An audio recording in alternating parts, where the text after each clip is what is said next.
Hello, my fellow Ripplers. This is Chris Miles, your cash flow expert and anti-financial advisor.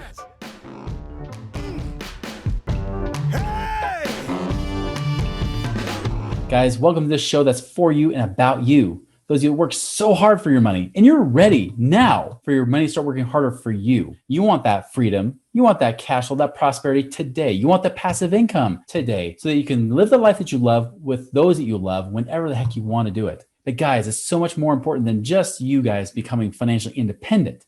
It's about becoming a Rippler, because through your prosperity, through your freedom, you can bless the lives of more people. And that is the ripple effect I'm here to create, is that you can create a ripple effect through your family, your community, or country, or across the world. And guys, that is what we're here for. And thank you so much from the bottom of my heart. Thank you for allowing me to be able to create that ripple effect through you, by to be able to teach, to guide, and ultimately to empower you so you can do this yourself. Again, thank you for tuning in, for binging, and for sharing this and just doing awesome stuff as you apply it in your own lives. As a reminder, check out our website, moneyripples.com. There's great blogs on there, as well as other podcasts or video interviews. And hey, check out our YouTube channel, the Money Ripples with Chris Miles channel. Check it out, subscribe there, tune in. You can even see that I'm wearing the same shirt for the last, what seems like 2 months. And that's not true, because I do shower.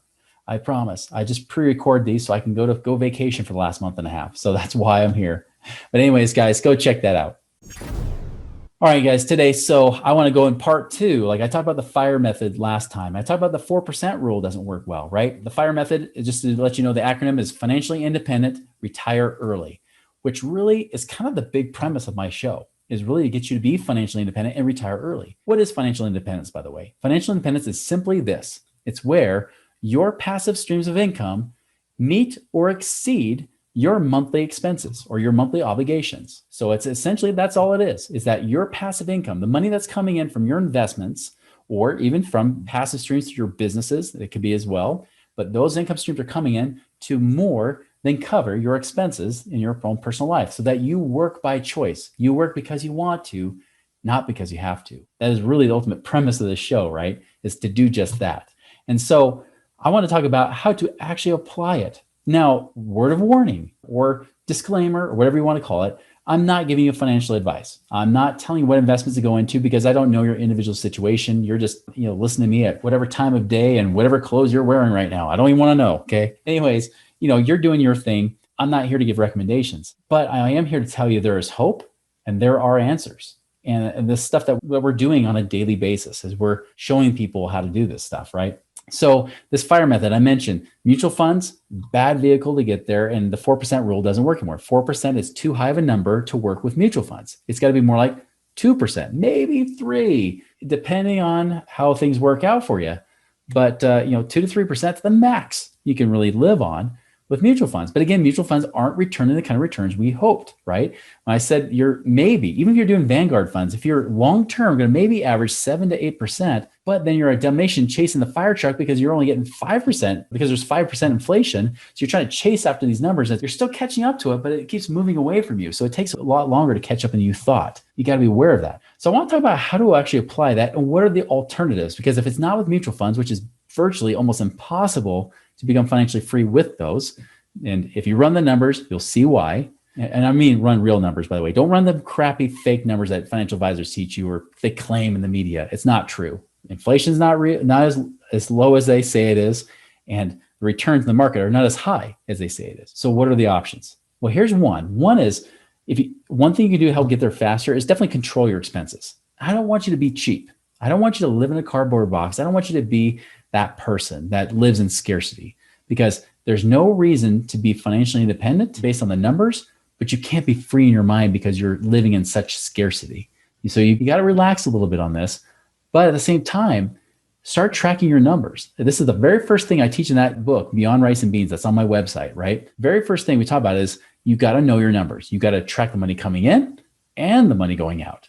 You got to know what you're spending and you got to know what's coming in too, so you can have that extra cash flow to use to be able to create that freedom. And by the way, income is limitless, but expenses are limited. You can only go down so far before you're living in a cardboard box, and that's not a recommendation. We want you to live powerfully and free and abundantly. Doesn't mean you blow money, but it does mean that you're a wise steward of your money, that you're watching it, you're being aware of what's happening. And yeah, if you control your expenses, if you can get those expenses down, say you're like, I got to hit 10,000 a month, but then you're like, you know what? I can actually get these expenses down and I don't even have to be debt free to do it, by the way, just so you're aware. That's usually the go-to for people to try to reduce expenses. Can I pay off debt?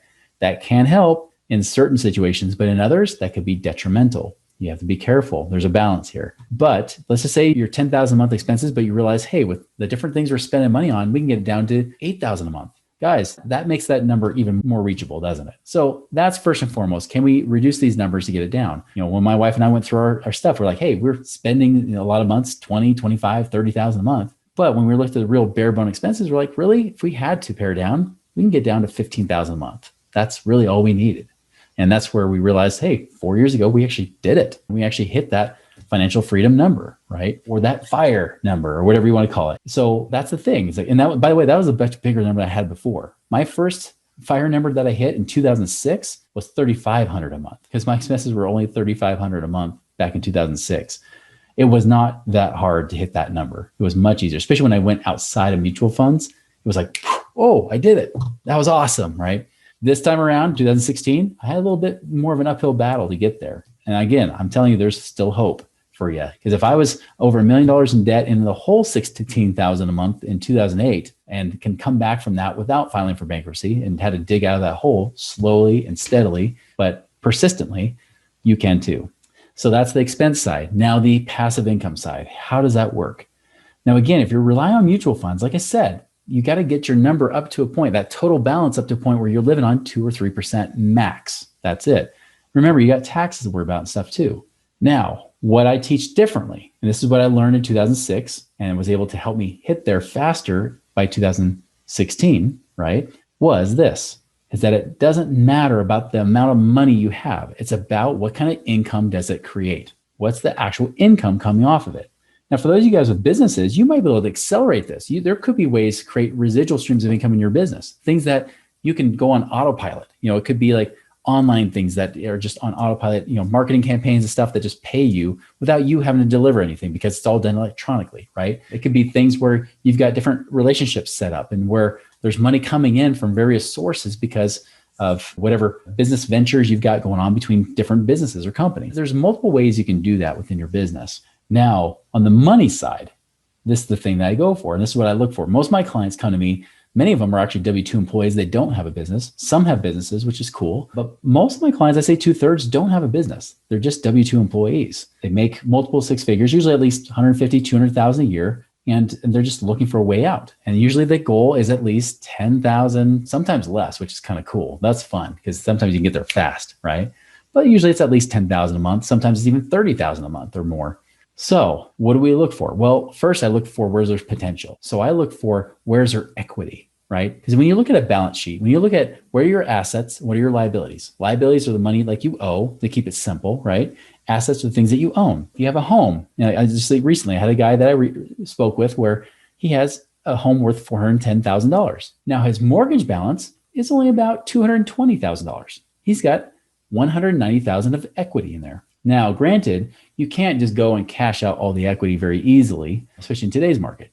But if you want to do like a cash out refinance or a HELOC, you can usually get one up to 80% of the value of your home. So for him, he'd have to leave $82,000 of equity in there, right? But he could still get access to another $100,000 or more dollars, $100,000 to $110,000. That money, now that has a cost to it. Now, let's just say he's getting that money at, I think it's actually at 3% is what he's paying. So at 3%, even $100,000, that's only $3,000 a year or $250 a month. Now that same $100,000, he can go buy real estate with that. Now I talk about doing like turnkey leverage real estate. So you get a mortgage on it, you put 20% down, 80% mortgage or 75%, depending on how many properties you have. And then what happens is we've got this money to now generate something. So if you got $100,000, if you do that as down payments, I generally expect at least $800 to $1,000 a month. Now we have to subtract out the $250 a month it's going to cost him, right? But that still nets him between $550 and $750 a month, at least. So we're looking about we'll say in the middle, $600 to $700 a month profit that he gets from his home. Again, no money out of pocket. That was none of his own money, right? That was just money he had there. So boom, right there, we've got some extra cash flow. That's $600 or $700 a month. We'll even go in the middle and say that's roughly about $7,500 to $8,000 a year to start, right? Now there's more. He had IRA money. Now he didn't have a ton in there, but he's like, hey, I've got 130,000 in this IRA. I said, great. And by the way, he got laid off in 2020. I was like, hey, I can't recommend what to do with your IRA, but have you heard about the CARES Act? Have you heard that, in 2020, you could go and cash out up to $100,000 and avoid the 10% penalty. You will pay taxes over, but it's split up over the next 3 years, but you'll avoid the 10% penalty. Tax-wise, this might be your window of opportunity, even though you're not 59 and a half yet. He's like, great. Well, now I got 100,000. Well, take out 10%, they'll withhold 10%, right? So $10,000. He's left with 90,000. Once again, generate at least, I'll say $700 to $900 a month, right? So between $700 and $900 a month. So already between those two things, right? Just with a little bit of money he had and some equity in his home, we're getting somewhere low end $1,300 a month to the high end, somewhere around about $1,700 a month, right? So $1,300 to $1,700 a month. Even if you go right in the middle, that's roughly about 17, 18, 19,000 a year, right? Guys, that's it. Now think about that. I'm going to round up, right? Let's just say, because he did have some other money too, but let's just say that we round up to 20,000 a year that he's able to get, which is kind of what I told him he could do in this first year, 20,000 a year of passive income. Now to do that with the FIRE method, using the, just say, again, go up higher, 3%, right? So 3% rule means you've got to have about 35 times the amount of money. So you got to have 35 times that in a mutual fund to then live on that 3% to get 20,000 a year. Well, 20,000 a year times 35, right, is 700,000 a year. So here's his choice. He has really, we only use 100,000 of the IRA money. There's still 30,000 he didn't use, right? He could use that to bump it up to 20,000. So let's say we used all that. He had 134,000 of IRA money. He had some equity in his home that he wasn't before using, and voila, now he's got 20,000 versus having to build up that money. And it's a slow build. You guys know what it's like if you've tried to go on this journey, going from like 100,000 to 700,000 to then get the same income. And again, with inflation and everything else, you got to chase that to get that same lifestyle, right? But then you can get it today. See, understand that when I left financial advising, right? When it finally hit me, when I was like, oh, get it through your thick skull, Chris, was when I realized it had nothing to do with how much money I'd saved up.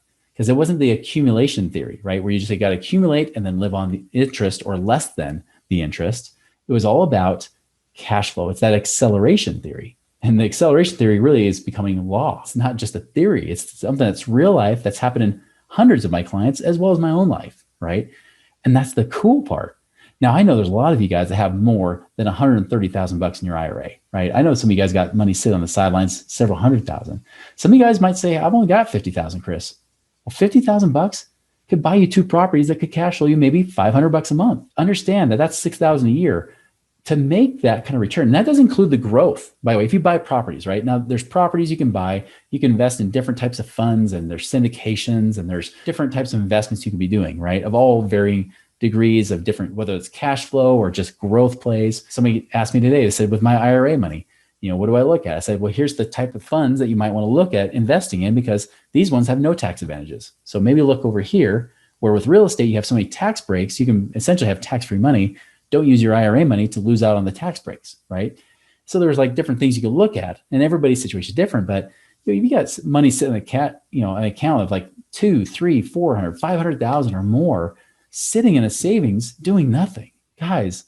I mean, even if you just use the 1% a month rule, right? Which you could possibly do with real estate. That's just the cash flow part of it. That's huge. If you got 200,000, that could be 2,000 a month, right? That could be something that's getting you that much closer. And then what happens if you reinvest it? You create what I call the income snowball, because then you got 24,000 a year that you can reinvest. And the next year, boom, that buys you another property. Maybe it's only a couple $100 a month, but now you go from 24,000 a year to over 26,000 a year. And then you reinvest that and you buy another one. And then you're over 28,000, maybe you're 28,500 or 29,000 by that point. And then boom, reinvest it again. And it just keeps building. And by the way, when you buy real estate, the cool thing is, especially if you use mortgages and leverage, if there's any appreciation at all, I mean, naturally they pay down your mortgage for you, which is cool. There's automatic equity right there. But if you get appreciation, and say you only put 20% down on a property, understand that any appreciation you get, when it's 20%, that means you have 1/5 of that money, right? You get a 5-time multiplier on your money. So here's what I mean. Say that, for example, you got a $100,000 property, you put $20,000 down. Now the 20,000 is your actual investment, right? Not the whole 100,000. You only invested 20,000. The bank gave you the other 80,000. Now, if the property, say it goes up 5%, it appreciates 5% over a few years. Now, lately, that's been like every year. I'm not guaranteeing that, of course, but say it's 5% over a few years. Well, that 5%, that's not 5% for you, because that's $5,000. 100,000, now it's worth $105,000, right? So you've now gained 5,000 of equity, but that's not a 5% return, because for you, you only invested 20,000. So 20,000 to now increase by 5,000, that's a 25% rate of return, not 5%. It's a 5-time multiplier, 25% rate of return. So the cool thing is that although you're getting cash flow along the way, there's also this growth component that's happening too, where it's leveraged and you get more and more growth. That's incredible. Less than 3 years ago, I bought a property in Memphis that now has already appreciated over $30,000. It actually appreciated by as much as I put into it. I put about $32,000. It's grown by about $32,000 in appreciation. I've also gained about $4,000 of paying down the mortgage. And we've made about, cash flow wise, roughly about $11,000 of cash flow over the last 2.5 plus years. So guys, like, that's huge. That's like, for $32,000, I've made well over $45,000. Again, results may vary, no guarantees, all the disclaimers, yada, yada, yada. This is not a recommendation, right? But my point is this, is that there's no way I would ever hope that would happen in a mutual fund in a couple of years, right? To say, yeah, cool, I still have my equity that I put into it, my down payment, and I've also got this additional 45,000 on top of my 32. I've made 130 to 140% return in a few years. You're not going to see that in a mutual fund. Now, eventually we're going to have to sell that property, sell it, and get that money out. I can buy 2 properties for the price of 1, right? And now that cash flow goes from either, instead of just $400 a month, now I can get the cash flow goes $600 or $700 or more a month. And that just creates that big cash flow increase. Now I'm getting into the weeds a little bit here, but I'm trying to paint the picture, guys, that when I started to catch the vision of this, just when I started to see it, right, and started to understand it, I was like, wow, like, this is actually possible. This I can get behind. This is when I realized, as a financial advisor like I realized that I didn't have the faith that those things would really work. But over time, I started to see that, no, I can actually create freedom because it creates immediate cash flow now. Notice when I talk about the show, it's not about creating cash flow in 30 or 40 years from now. It's about today. What can you actually do now to create that cash flow, to create freedom? And even worst case for 2021, if something happens to your work or your income, to know that you at least have something coming in, even if it's just $1,000 or a couple thousand a month of passive income, knowing that that money comes in, even when the other money may not, that's tremendous, right? Now you're like not worried as much about unemployment. You're not like every other American saying, I'm goner. And by the way, I still recommend people have cash reserves and things like that to weather those kind of storms so that you feel safe. You expect the best, but prepare for the worst, right? That's what any good plan should have. So when you start to see this, you start to realize that the FIRE method works best when you go outside of mutual funds, when you start to look at what actually generates income. And yes, those of you that are business owners, there could be ways to do it through business. Even if those who aren't business owners, if you set up a franchise, there are ways to buy franchises. We've had people on this show talking about that before. You could do franchises. There are multiple ways to do it. I hired companies to do a partnership in investing so that we split the returns. I don't have to do the work. I could be a passive investor. Let them do the work. Guys, if you understand just what's possible, be able to become financially independent and retire early actually becomes not just a pie in the sky thing. It goes from pie in the sky to probable to, hey, this could become inevitable. Like, I could actually hit these numbers guaranteed. And it might even be within the next 5 to 10 years. Guys, that is the thing that fires me up. That's what keeps me going and teaching you guys. So I know I just kind of ranted, and I know I threw out all these kind of numbers for you, but this is the thing, guys, is that there is so much hope. There is so much that can happen in your life that you may not understand is possible, right? Just like this guy didn't even realize that he could actually get income coming in right away, despite the fact he got laid off because of COVID, right? There's hope there. And so, guys, my challenge to you is this, is that if you're in a place where you've got at least 100,000, 200,000 of equity in your home, or you've got 100,000+ sitting in savings or something like that, or even stuck in IRAs or 401ks, not your current employer, but money that's maybe could be accessed, we need to be talking, because you might be able to create something much greater than what you're currently doing. We might be able to up level where you're at and accelerate the speed to help you get to that financial independence earlier, right? That is the key. Hey, if that's you, feel free to reach out. You can go to moneyripples.com. Just send us a message, say, hey, I think you were talking to me. Like, I think it's time for me to now grab the bull by its horns and get that financial freedom for myself. So anyways, guys, I hope this was valuable. I hope this expand your vision of what's possible and what really can create financial independence, because we've done it. Not only have I done it, but I've had clients do it, and I've actually watched them become free. You guys can too. It might take some time, but I guarantee it won't take as long as it is if you do the traditional methods. So anyways, guys, I hope you make it a wonderful and prosperous week. We'll see you later. Visit us online at moneyripples.com.